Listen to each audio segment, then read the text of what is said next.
मेरा नाम अंकित है। आज से कुछ वक्त पहले मैं एक प्राइवेट कंपनी में नौकरी करके अपना घर चला रहा था। मैं दो बहनों में इकलौता भाई था। मेरी दोनों बहनों की जिम्मेदारी मेरे ऊपर ही थी, जिनकी शादी मुझे करनी थी। बीतते वक्त के साथ मेरी ये परेशानी बढ़ती ही जा रही थी। मैं इसी सोच में हर वक्त डूबा रहता था कि आखिर मैं अपने घर का खर्चा अच्छे से कैसे चलाऊं और कैसे अपनी बहनों की अच्छे घरों में शादी करूं। मेरी खुद की ही उम्र 30 वर्ष हो गई थी और मुझसे बड़ी अभी दो बहनें और थीं। पहले मुझे अपनी बहनों की ही शादियां करवानी थीं। जहां भी मैं शादी की बात करता तो फिर वहां पर बात पैसे पर आकर अटक जाती। शादी की वजह से मैं बहुत ज़्यादा परेशान रहने लगा था और मेरी परेशानियां मेरे चेहरे पर साफ झलकने लगी थीं। एक दिन जब मैं ऑफिस गया तो उस दिन भी मैं बहुत ज़्यादा परेशान था और जब वहाँ मुझे मेरे बॉस ने देखा तो वह मुझे देखते ही मुझसे पूछने लगे कि क्या हुआ अंकित, सब कुछ ठीक तो है ना? आजकल तुम बहुत ज़्यादा परेशान नज़र आने लगे हो। मैं देख रहा हूँ कि काम पर भी तुम अब पहले की तरह अच्छे से ध्यान नहीं दे रहे हो। मैंने उनकी बात सुनकर मुस्कुराकर टालने की कोशिश की, पर उन्होंने कहा कि नहीं, तुम मुझसे ज़रूर कुछ छुपा रहे हो। कुछ तो बात है। मैं जानना चाहता हूँ कि आखिर ऐसी कौन सी परेशानी है जो तुम्हें इतना परेशान कर रही है कि तुम काम भी ठीक से नहीं कर पा रहे। जब उन्होंने मुझसे बार बार यही बात पूछी तो उनकी कई बार पूछने पर मैंने अपने घर की सारी परेशानियां उन्हें बता दी। तो उन्होंने कहा ठीक है, एक काम करो, एक दिन तुम मेरे घर खाने पर आओ, मैं वहाँ पर तुम्हारी सारी परेशानियां दूर कर दूंगा। अपने बॉस की बात सुनकर मैं उनका बहुत शुक्रगुजार तो हुआ, लेकिन मुझे एक बात अभी भी समझ नहीं आ रही थी कि आखिर मेरी परेशानियों का वह क्या हल निकालेंगे। मैं इस कदर उलझन में था कि उनके घर चला ही गया। मेरे दिल में एक उम्मीद थी कि शायद हो सकता है उनके घर जाने से मेरी परेशानियों का कोई ना कोई हल निकल आए। जब मैं अपने बॉस के बंगले पर पहुंचा तो वह मुझे बहुत प्यार और आदर के साथ अपने बंगले के अंदर ले गए। हम दोनों में काफ़ी सारी बातें हुईं और हमारी बातचीत काफ़ी देर तक चलती रही। वह बहुत अच्छी तरह से मेरे हालातों से वाकिफ़ हो गए और कहने लगे कि मेरे पास तुम्हारी सारी परेशानियों का एक आसान सा हल है। तुम चाहो तो मैं तुम्हारी परेशानियों को चुटकी बजाते ही खत्म कर सकता हूँ। उनकी ये बात सुनकर मैं बहुत हैरानी से उनकी तरफ देखने लगा, क्योंकि मैं पिछले कई सालों से दिन रात मेरी इन परेशानियों से गुजर रहा था और वह कह रहे हैं कि वह मेरी इन परेशानियों को चुटकी बजाते ही खत्म कर देंगे। मेरे बॉस मेरा चेहरा पढ़ते हुए कहने लगे, चलो अच्छा, पहले हम लोग खाना खा लेते हैं और उसके बाद आगे की बातें करेंगे। अपने बॉस की बातें सुनने के बाद मेरे अंदर एक अजीब सी बेचैनी और घबराहट होने लगी। मैं बस यही जानना चाहता था कि आखिर वह ऐसा क्या करेंगे जिससे मेरी सारी मुसीबतें खत्म हो जाएंगी।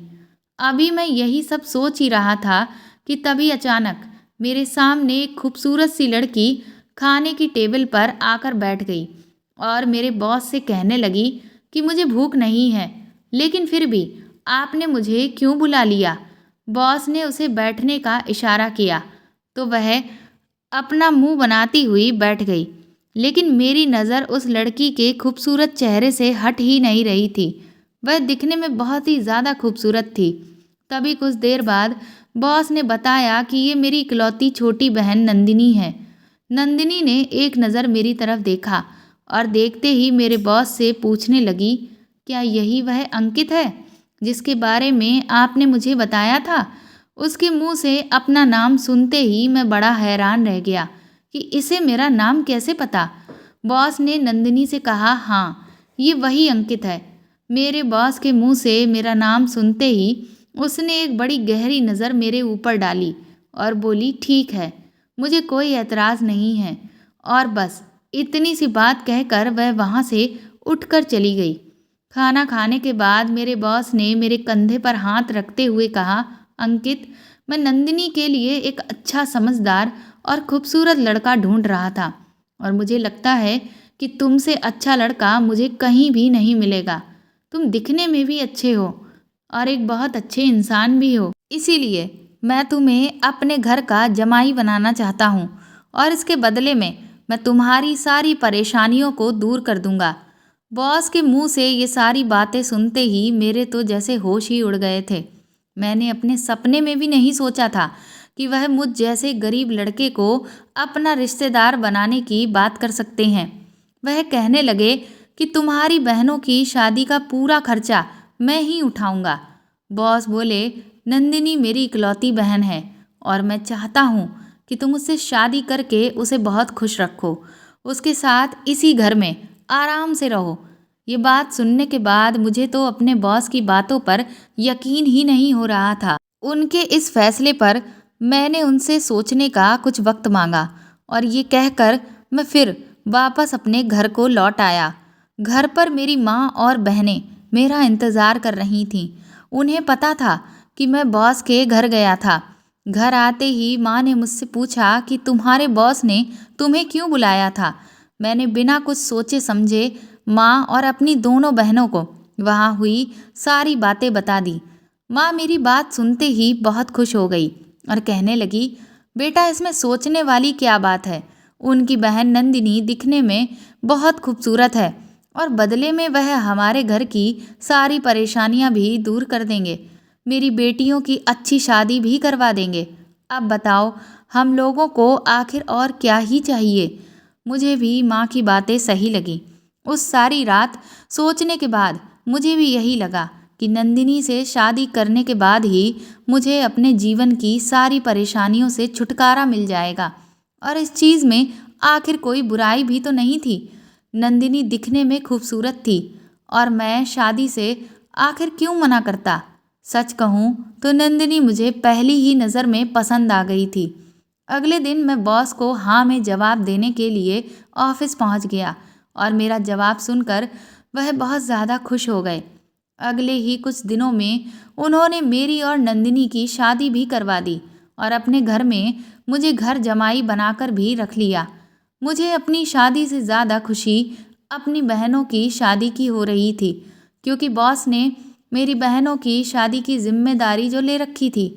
पर शादी की पहली रात को ही मेरे साथ कुछ ऐसा अजीबो गरीब हुआ जिसे जानने के बाद तो मैं गहरे सदमे में आ गया था। शादी की पहली रात को नंदिनी ने मेरे सामने एक ऐसी शर्त रखी जो कोई भी मर्द वह शर्त मानने को तैयार नहीं होगा। उसने मुझसे कहा, अगर आप मेरी ये शर्तें नहीं मानेंगे तो मैं आपके साथ कोई भी रिश्ता नहीं रखूंगी। नंदिनी की बात सुनकर मैं बहुत हैरान था कि शादी की रात आखिर कौन सी ऐसी दुल्हन है जो अपने पति से इस तरह की बातें करती है। नंदिनी ने मेरे सामने शर्त रखी जिसे मानना मेरे लिए लगभग नामुमकिन ही था।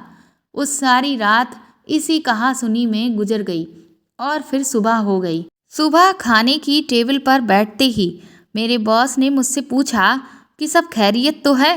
मैं उनसे कमरे के अंदर की बातें आखिर क्या बताता कि उनकी बहन ने मेरे साथ क्या किया है। मैंने बातों को टालते हुए कहा कि हाँ, सब ठीक है। बात करते करते उन्होंने कहा कि मैंने तुम्हारी बहनों की शादी के लिए कुछ जगहों पर बात की है और कुछ ही दिनों के बाद मैं उनकी भी शादी अच्छे और रईस खानदान में करवा दूंगा। बॉस की बातें सुनकर मुझे कुछ तसल्ली मिली कि चलो, कम से कम मेरी बहनों की शादी तो अच्छे घरों में हो जाएगी। मुझे अब टेंशन थी तो नंदिनी की उस शर्त की।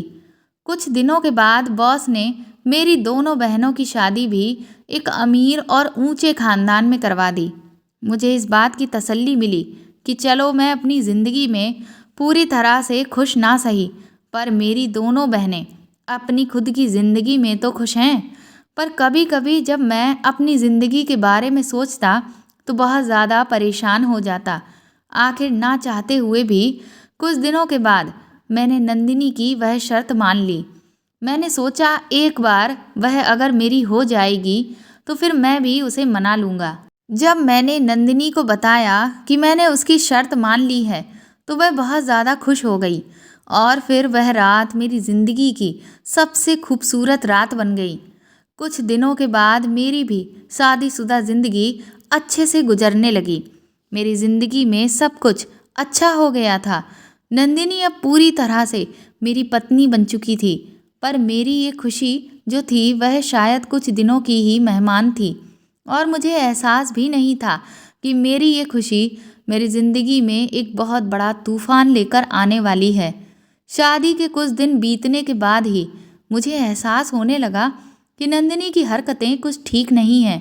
मैं जब भी रात को सोने के लिए लेटता तो नंदिनी बहुत ही प्यार से मुझे एक गिलास दूध पिलाती और दूध पीते ही मुझे बहुत गहरी नींद आने लगती। फिर हर सुबह जब मैं सोकर उठता तो मुझे ना जाने क्यों पर ये एहसास होता कि नंदिनी पूरी रात मेरे साथ थी ही नहीं। मेरे साथ में ऐसा होता हुआ देख मुझे ये महसूस होने लगा कि नंदिनी मुझसे ज़रूर कुछ ऐसा छुपा रही है जिससे मैं पूरी तरह से बेखबर हूँ। मेरे कुछ दिन तो यूं ही गुजरते गए। फिर एक दिन मेरा एक्सीडेंट हो गया और उस एक्सीडेंट के बहाने से मैंने जानबूझकर अंधा होने का नाटक करना शुरू कर दिया। एक्सीडेंट के बाद ही मेरे दिमाग में विचार आया कि अगर मैं नंदिनी का वह राज जानना चाहता हूँ तो यही एक अच्छा तरीका है जिससे मैं जान सकता हूँ कि आखिर वह मुझसे क्या छुपा रही है। और फिर जो राज मेरे सामने आया उसे देखकर तो जैसे मेरे पैरों तले से ज़मीन ही खिसक गई। मेरे अंधे होने के बाद मैंने ये ध्यान देना शुरू किया कि नंदिनी रात में मुझे जो दूध पिलाती थी अब उसे पीने के बाद मुझे गहरी नींद बिल्कुल भी नहीं आती थी। इसका मतलब ये साफ था कि पहले वह मुझे दूध में कुछ ऐसा मिलाकर देती थी जिससे मुझे तुरंत ही गहरी नींद आने लगती थी, पर अब ऐसा कुछ नहीं था। एक दिन जब वह मेरे लिए दूध लेकर आई और मैं दूध पीकर सोने का झूठा नाटक करने लगा तो उसे लगा कि मैं सो गया हूँ और अगर मैं जागता भी तो उसका भी क्या फ़ायदा। उसे तो यही लगता था कि मैं तो अंधा हो गया हूँ। वह मुझे दूध देने के बाद अच्छे से तैयार होकर नाइटी पहनकर कमरे से बाहर निकल गई।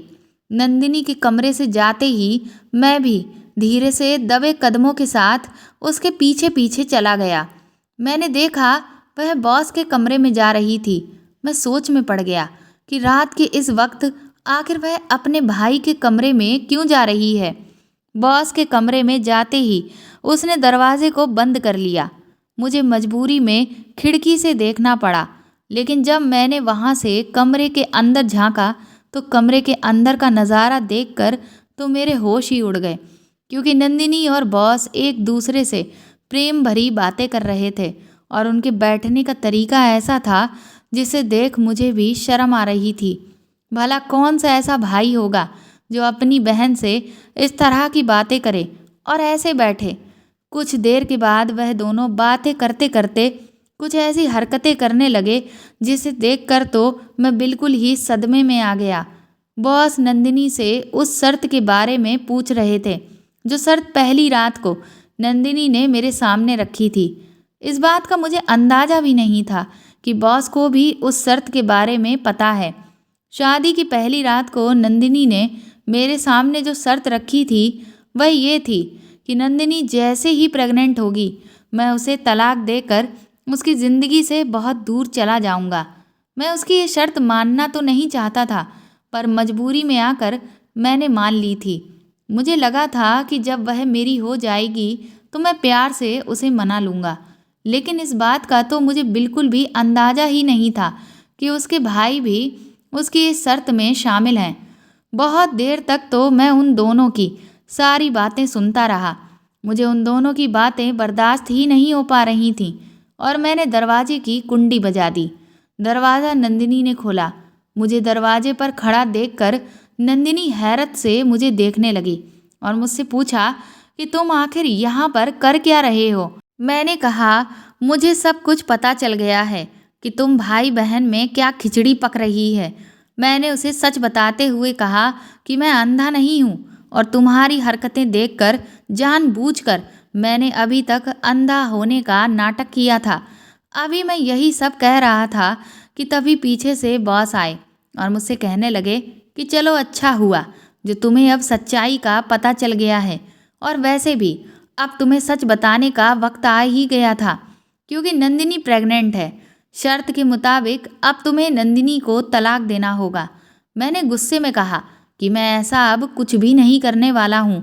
मेरी इस बात पर बॉस ने कहा कि अगर तुमने ऐसा नहीं किया तो तुम्हारी दोनों बहनों की शादी को मैं तुड़वा दूंगा। और एक सच और भी मैं तुम्हें आज बता देता हूँ कि नंदिनी मेरी बहन नहीं बल्कि मेरी पत्नी है। दरअसल मैं कभी भी बाप नहीं बन सकता था और नंदिनी किसी दूसरे के बच्चे को गोद लेना नहीं चाहती थी। उसे अपना खुद का ही बच्चा चाहिए था। इसीलिए हमने तुम्हारी मजबूरी का फ़ायदा उठाते हुए उसकी शादी तुमसे करवा दी। इसीलिए पहली रात को नंदिनी ने तुम्हारे सामने वह शर्त रखी थी कि जैसे ही वह प्रेग्नेंट होगी तो तुम उसे तलाक देकर उसको छोड़कर बहुत दूर चले जाओगे। बॉस और नंदिनी का सच जानकर मुझे बहुत गहरा धक्का लगा था, पर मजबूरी में आकर मुझे नंदिनी को तलाक देना ही पड़ा, क्योंकि अगर मैं ऐसा नहीं करता तो बॉस मेरी बहनों की ज़िंदगी बर्बाद करवा देते। अपनी बहनों की खातिर आखिर मुझे ये कुर्बानी देनी ही पड़ी। पर कहते हैं ना, जो दूसरों के साथ गलत करते हैं वह भी कभी खुश नहीं रह पाते। बॉस और नंदिनी के साथ भी कुछ ऐसा ही हुआ। नंदिनी की कोख से एक मरा हुआ बच्चा पैदा हुआ। नंदिनी और बॉस ने मुझे धोखा तो दिया, पर वह लोग भी अपनी ज़िंदगी में खुश नहीं रह पाए। इसीलिए कहते हैं कि अपनी खुशी के लिए कभी भी किसी मजबूर की मजबूरी का फ़ायदा नहीं उठाना चाहिए। तो दोस्तों, आपको ये कहानी कैसी लगी कमेंट करके ज़रूर बताएं, और प्लीज़ इस कहानी को ज़्यादा से ज़्यादा शेयर और लाइक करें। साथ ही आप चाहें तो मुझे सुपर थैंक्स भी दे सकते हैं। अगर आप चैनल पर नए हैं तो सब्सक्राइब करके बेल आइकन ज़रूर दबा दें, ताकि आगे भी मैं आपको ऐसी ही अच्छी कहानियाँ सुनाती रहूँ। Thank you.